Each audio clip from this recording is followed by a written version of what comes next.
Something I want to point out with the Freereign is you have this little area back here that you can use to crush things.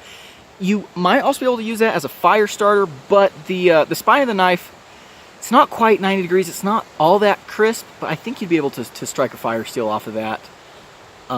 This does feel a little bit crisper though, so maybe that's what their intent there was. I actually don't think I've got a fire steel with me right now. That's a mistake. I should have brought a fire steel. Maybe I'll put some footage in of me striking my fire steel, if I remember. If I don't remember, please don't jump down my throat. I will try my best. All right. But yeah, just wanted to point it out. And also, full tang knife, right? Full tang knife, even though it's over molded, it's full tang, very, very durable, very strong. Like to see that. Alrighty guys, let's see if the Demko Freereign can throw sparks. This is the last part of this video that I'm recording. This is being recorded a long time after the rest of everything, but Demko Freereign, and for throwing our sparks, we're going to be using this Zippo ferrocerium rod here. I do have a full review of this whole fire making set that I'm working on. It's not out yet, but I'm working on it. So yeah, this is a brand new ferrocerium rod. First of all, let's scrape it with the included striker, just to see what we got going on here.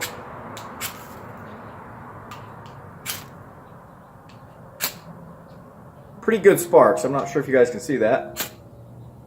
Pretty good sparks off of that, so really, really nice. Let's try it with the Freereign. I want to try a couple of things. Let's try the spine first, and we'll try the butt here. So, using the spine.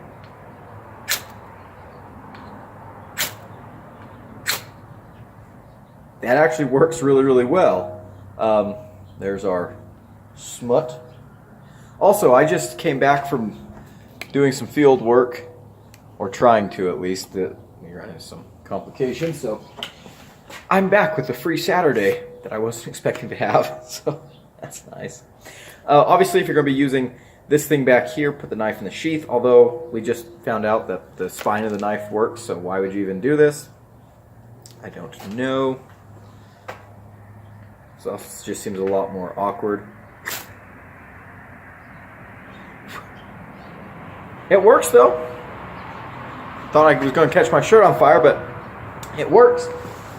Also, I'm recording this so late that a bunch more Demko fixed blades have been dropped, and I'm very, very curious to get my hands on those. The Armiger or Armitage? What is that? The name of that one?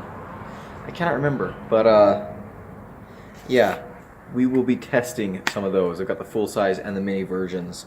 We will be testing those here on the channel in a little bit. But there we go. It throws sparks. It's a survival knife. It works. Alrighty, guys. So I know I already did some testing footage back at the home place, but that footage, the wind noise was very annoying, and some of the footage just wasn't all that great. Some of the camera angles were off. There was the whole, I forgot to hit record thing. So we're gonna do some more, and also I just really, really like testing knives. So this is gonna be fun for me.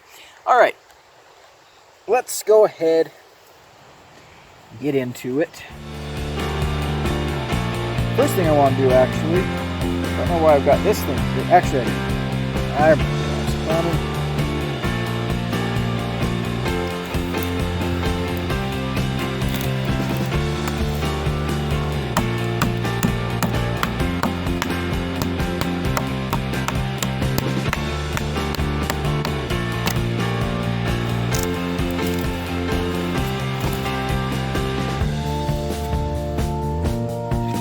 Gonna make us a little bit of a baton here.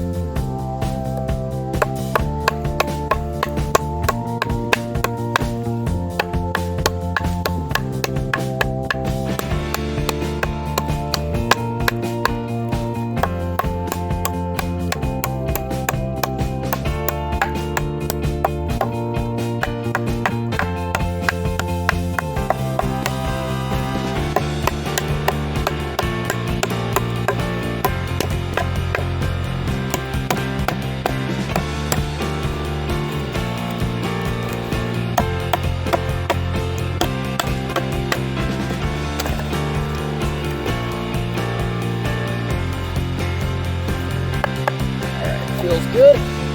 We're going to do some testing kind of inspired by Calculated Survival. Because I love that channel, check that channel out.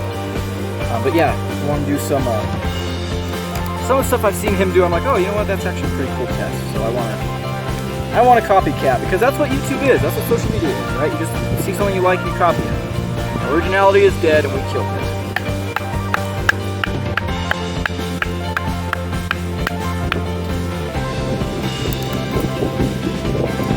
This is also something I do when I'm making tent stakes. You know, you can chop a log like this. It gives you nice little sections with a flat end. It's definitely a good test for survival skills.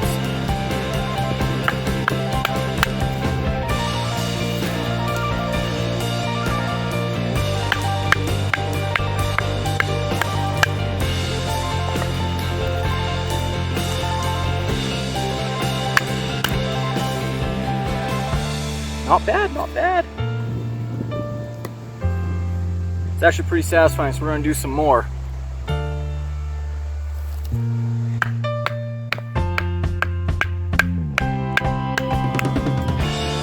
little bit sideways with that one, but that's okay.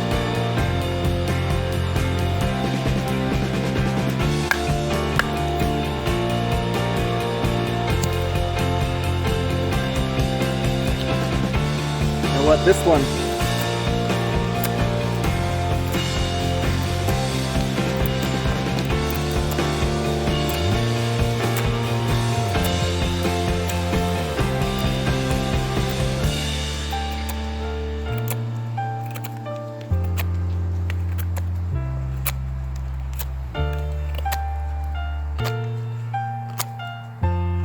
I was talking about making tent stakes, so you know what, let's go ahead and make one.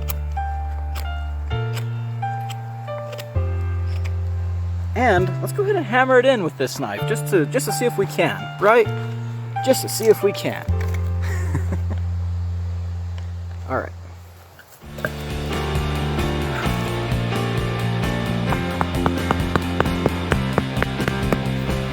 There we go. Oh, actually, you know what? Go away notification. We didn't even make this a proper tent stake. We got to make a notch. So let's do that.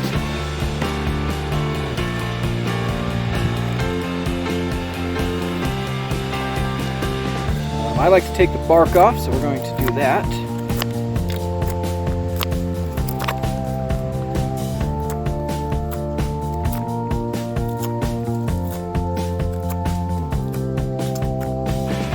A little bit of a chunky tent stake, but hey, you know what? If I needed to, I can slim it down.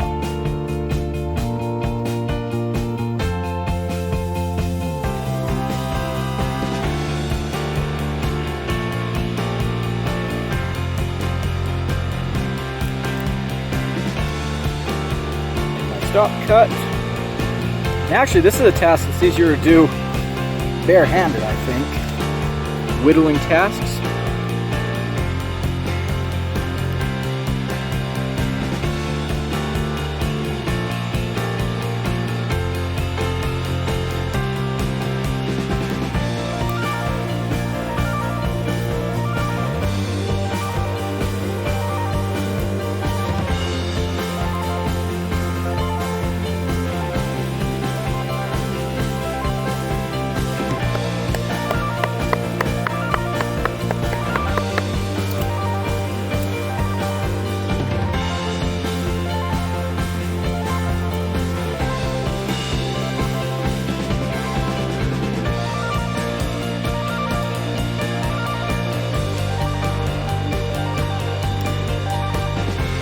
There we go. Now it's a proper tent stake. I wonder if I could hammer it into this.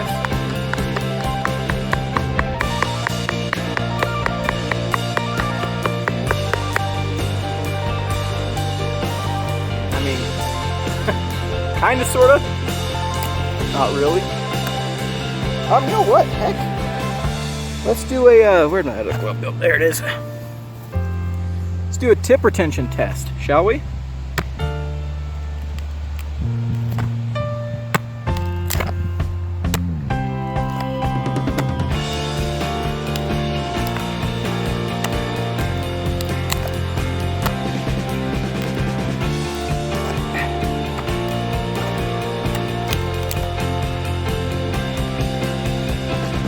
you ain't bending that tip, boy. No way. No way. Alright, what do I want? No, I kind of feel like just chopping the shit out of something.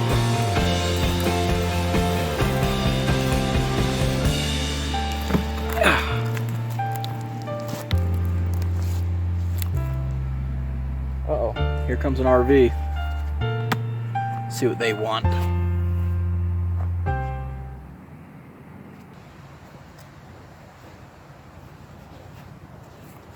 I picked a busy day to be out in the woods. It is Labor Day. I'm not sure if you guys have noticed, but I'm actually not in my woods. I'm in part of the Lincoln National Forest right now, not the Carson, which is where where I'm familiar with. So, some of these, in fact, a lot of these back roads here in Lincoln, I'm not super familiar with. I'm getting a little more familiar with them. I come out here a lot because it reminds me of home. I do some field work out here as well, and this is a road that I've never been down before, so I came down here. It dead ends right here, and yeah, a couple people come up in ATVs and RVs and stuff and turned around here. So it's Labor Day, everyone's out and partying, which is good, right? That's good. Okay, get wet some of the glove. Get out.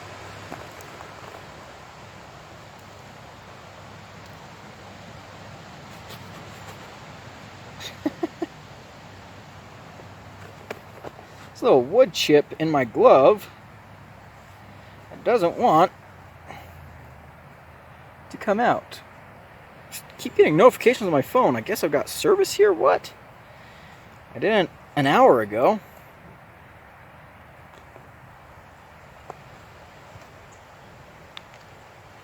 All right. Now, let's get to some chopping.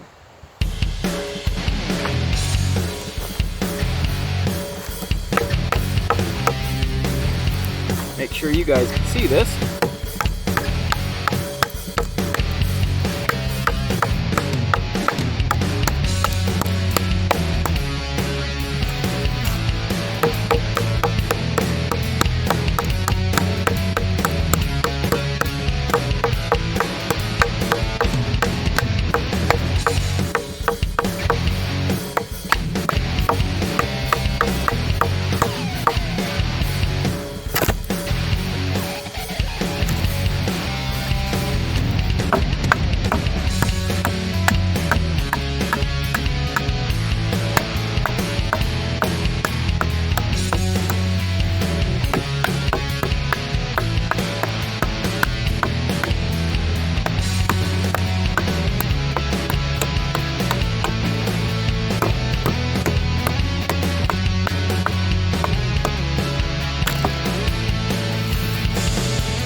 Alrighty.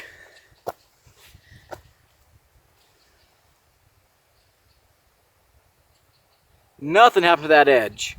Well, actually, there's a slight... Nope. That was just a wood chip. Alright. Let's see if it stayed any sharp. Shall we?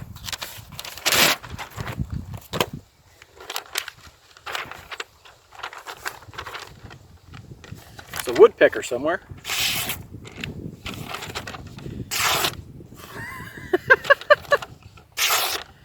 Look, guys,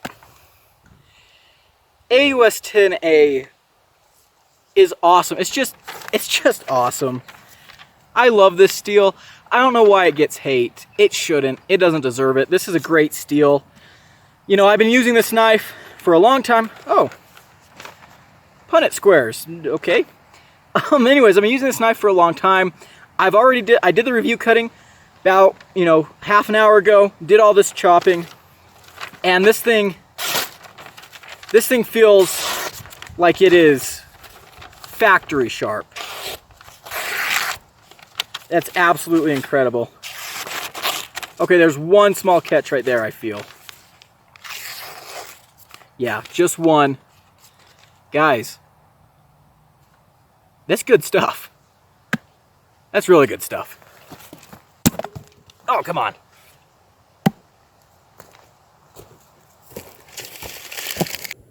Alrighty, we're back.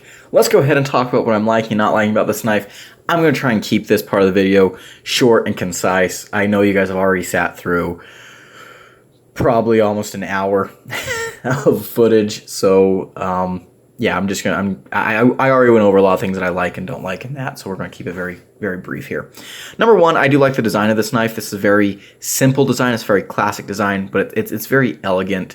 I heard I think it was on Nice, and I heard that this was kind of meant to be a fixed blade version of the Cold Steel or of the Demko 8010, which, yeah, I can see, which I wish I had my 8010 here. I lost it. My 8010 has been lost. I might have told that story in another video. I do have the Tonto. We're not going to grab the Tonto. But yeah, I do like this.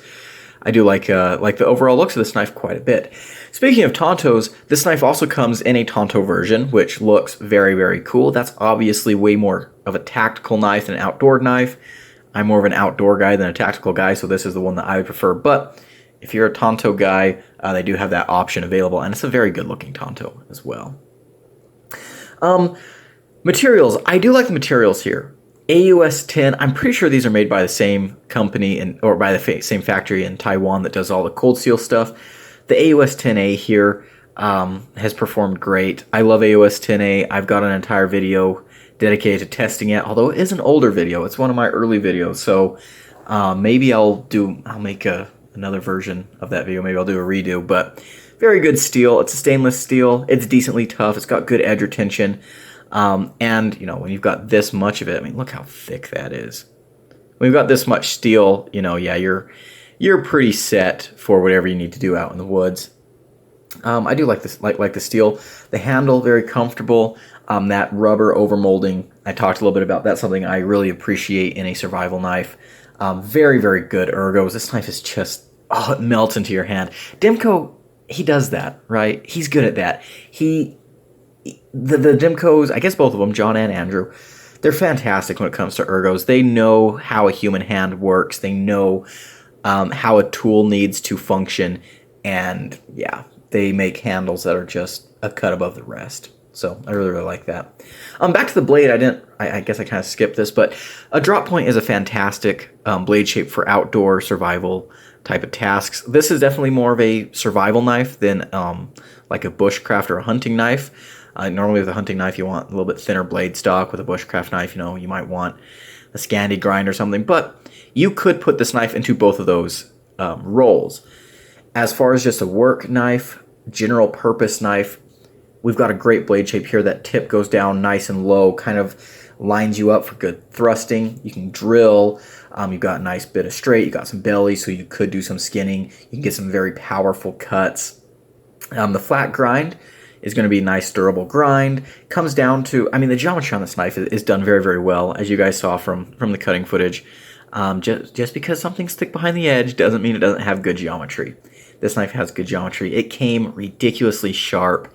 Very good edge on this from the factory. So yeah, it's just good. It's going to perform very, very nicely. We do have a very good sharpening choil. You've got plenty of life to sharpen. Now that, while we're here, let's talk about the branding.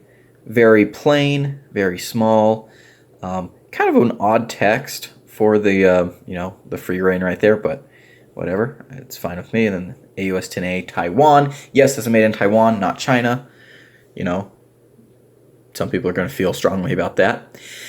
But yeah, great blade shape, great handle, great design. I do like that it has a guard to keep you from running up on there. The texture on the handle is very, very nice. Although, you know, they kept the texture here and they left this spot untextured, so it's a little more comfortable.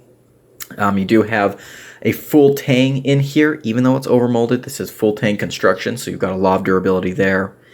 You do have a lanyard hole, which on a knife like this, I think it's good to include a lanyard hole. You know, I'm not a big fan of lanyard holes on my pocket knives, but on my fixed blades, yeah, absolutely. That's something that I could use. I don't normally keep lanyards on my fixed blades, but I do like the option that if I need to, you know, do some serious work, or if I'm working in a situation where, you know, if I drop my knife, it's gone forever.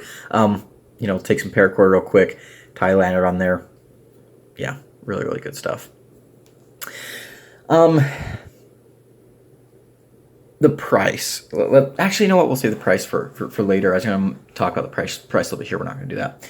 Let's talk about the sheath. This is a cool sheath. I do like the sheath. It's very similar to the SRK sheath in the way that the spot attaches on, the way that it holds on to, retains the knife. We've got retention from the sheath as well as a strap here, so you're not going to lose this knife. We'll talk about that later. You have this little button Velcro thing here, so you can put the knife on and off your belt without taking your belt off if you want to. The sheath itself is a new thing that Demko introduced. I talked about this already when I showed the footage of taking the sheath apart, so I'm not going to go into it again here, but basically, you can take the knife in and out of the sheath without dulling it. I think that's cool. You know, that's really, really cool. Is it going to change the knife world? I don't think so. You know, it's a cool thing. I appreciate it. You know, it's neat on here, but I don't think it's going to, you know, make big waves or anything. But yeah, the sheath functions. It's a good sheath. You know, you can swap this thing around, so you can make this an ambidextrous knife. And yeah, side note, I do like the little design on the inside here. Reminds me of a topographic map. So that is very, very cool. One thing I forgot to mention about materials, look at my notes here, a little bit scatterbrained today. You can get this knife in MagnaCut for about $200. I've got to say, very, very tempting. That was very tempting. This knife in MagnaCut, I think I still might grab one of those. Yeah, that's pretty exciting to me. That's a lot of performance, and it really makes sense for a knife like this.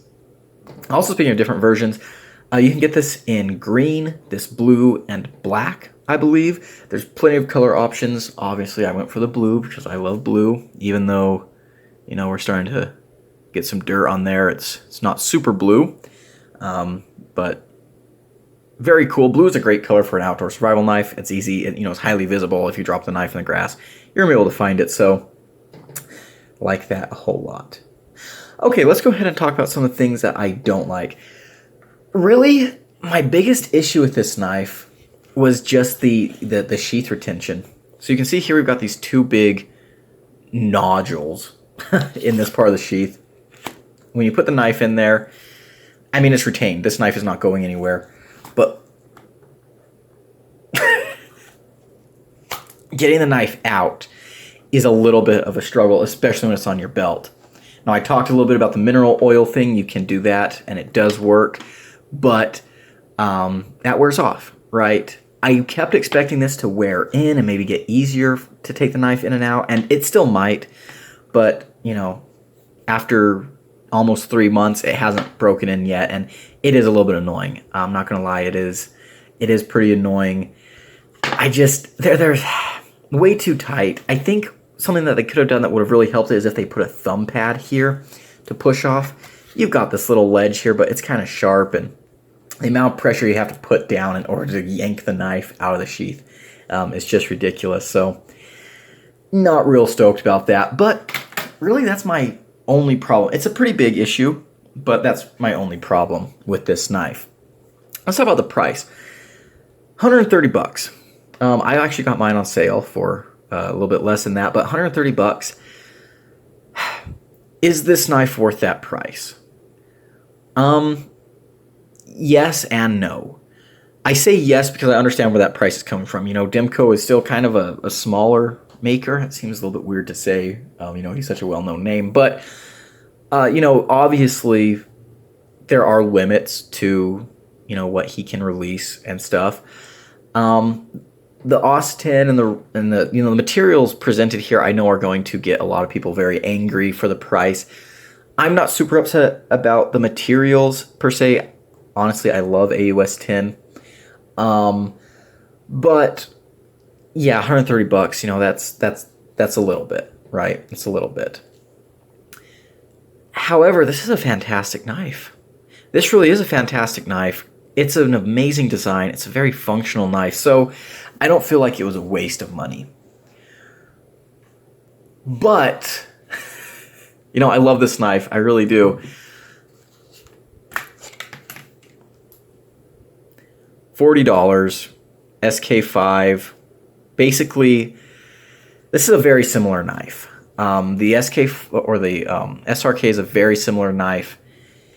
And so if you're looking for a one and done survival / beater outdoor knife, I'm going to send people to the SRK, right? Just because, you know, you can buy 3 or 4 of these for the price of one of these. Now, the MagnaCut version, the $200 version with MagnaCut, that is 100% a steal, in my opinion. That's a great value. If you're, again, I'm probably going to get one of those, honestly.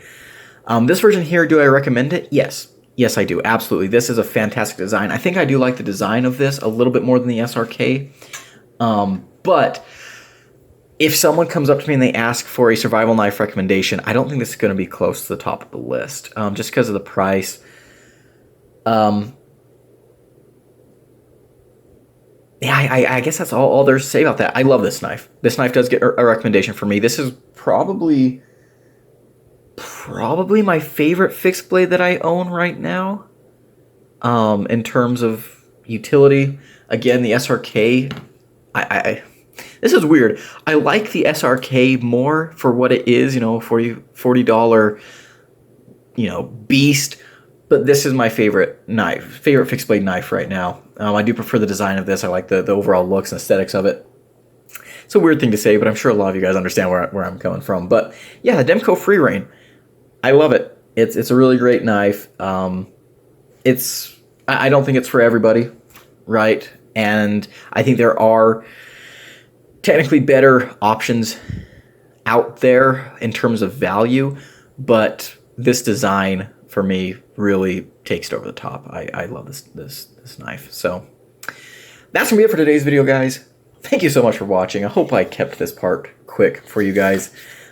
If you enjoyed this video, leave it a like, comment below, and subscribe. I've been Gideon, and I'll see you in the next one. Adios.